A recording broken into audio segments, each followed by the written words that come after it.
ఏంటి ఆ బ్యాచ్ ఏంటిది అది? మహిళా అంతర్జాతీయ మహిళా దినోత్సవం మాకు ఐడి కార్డు ఇచ్చారు. గ్రూప్ లో లీడర్ ని కాబట్టి కన్ఫర్మ్ గా రావాలన్నారు వచ్చేసినాం. 6 పథకాల గ్యారెంటీ 6 గ్యారెంటీలు ఏంటంటే నీకు మాకు ఏది రాలేదు. రేషన్ కార్డు కూడా అప్లై చేసినాం, రేషన్ కార్డు కూడా లేదు. ప్రతి దానికి రేషన్ కార్డు లింక్ పెడితే రేషన్ కార్డు లేని వాళ్ళు పోవాలి.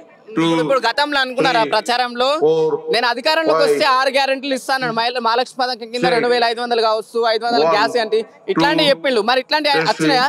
రాలేవు. మరి ఇప్పుడు మీటింగ్ దేనికోసం వచ్చింది మీరు?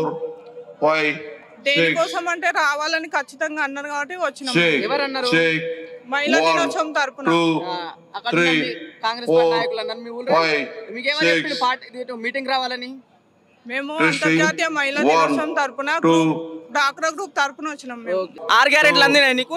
6 గ్యారెంటీలు లేవు, ఏం లేవు. ఇండ్లు ఇస్తానని ఇండ్లు లేవు, ఎవ్వి లేవు. ఇది వారకు ఇండ్లు లేవు. ఇస్తామని అన్నాడు, 6 పథకాలు అన్నాడు, 6 పథకాలు లేవు.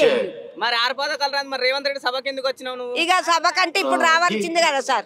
ఇప్పుడు మహిళల గురించి ఏం చెప్తాడో ఏం కదా అడుగుతామని వచ్చినాం. పెట్టుకున్నాం, ఇంద్రా మిల్లు పెట్టుకున్నాం. మా ఆయన గుడ్డోడు, మా ఆయన గుడ్డోని పట్టుకొని ఏవి లేవు, ఏవి పెట్టరే, ఏవి లేవు. మరి ఏం చెప్తాడో ఏం కథ అర్థమైతుంది అంటుండు. మరి రానుల పరిస్థితి ఎట్లా? వచ్చిన వాళ్ళకే ఇస్తా అని వాళ్ళకు పెంచుతా అంటుండు. ఇప్పుడు మీ ఊళ్ళో ఎంత మందికి పింఛన్లు వస్తాయి? చాలా మందికి వస్తాయి. అంటే ఇప్పుడు 99% ఇప్పుడు కొత్తగా 4000 ఏం లేవు, 4000 లేవు, పాత అన్ని పనులు వచ్చి కూలిపోయి ఇప్పుడు ఏం కూలి చేసుకొని బతికే వాళ్ళకి ఇండ్లు ఇవ్వాలి. ఇప్పుడు మామూలుగా ల్యాండ్ ఉండి ఇండ్లు ఉండి వాళ్ళకి ఇండ్లు శాంక్షన్ చేయొద్దు ఎవరైనా. ఇప్పుడు అధికారులు ఉంటారు కదా, వార్డు నెంబర్ వాళ్ళు కూడా ఎంక్వైరీ చేసి ఎవరికి ఉంది ఎవరికి లేదు, కూలి చేసుకుంటారు ఎవరు వీళ్ళు. మామూలు మాకు ఏం లేదు. అప్లికేషన్ పెట్టుకుని ఇంద్రమ్మ ప్రజాపాలన దరఖాస్తు పెట్టుకున్నాం. ఏమేమి రాసిందంటే ఏమేమి అప్లికేషన్ పెట్టి? మేము ల్యాండ్ జాగ లేదని పెట్టినాము, ఇల్లు లేదని పెట్టినాము, ఇంద్రమ్మ ఇల్లుకి అయితే అప్లై చేసుకున్నాము. మాకు రాలేదు. అంటే మేము జాగ లేదని పెట్టినాము, మాకు రాలేదు. మహాలక్ష్మి పథకంగా మీకు ఏమన్నా నచ్చిన 2500 ఇస్తా అన్నారు. మరి ఇక ఏడాది ఇంకా రాలేదు. ఎలక్షన్ వేదికగా మొన్న రేవంత్ రెడ్డి ఏమన్నా అంటే తెలంగాణలో ఉన్న మహిళలందరికీ ఇచ్చినామన్నారు. మీ తెలంగాణనే కదా, తెలంగాణ మీకు ఏమన్నా అందినాయా? మాకు ఏం అందలే ఇంతవరకు మాకు ఏం అందలే. ఇండ్లు ఇప్పుడు మా ఊర్లో కూడా ఏ పథకం అందలేదా? ఈ గ్యాస్ వచ్చింది కానీ గ్యాస్ పైసలు పడతలేవు కదా.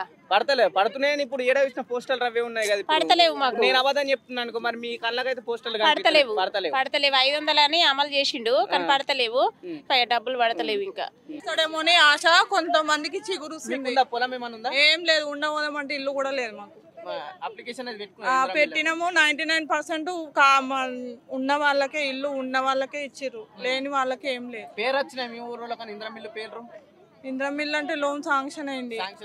ఎంతమంది వచ్చినాయి? అట్లా 35 మంది. ఆ 35 మందికి భూములు ఉన్నాయా? భూములు ఉన్నాయి, జాగాలు ఉన్నాయి. ఉన్న వాళ్ళకే వచ్చినాయి, లేని వాళ్ళకి ఏం రాలేదు.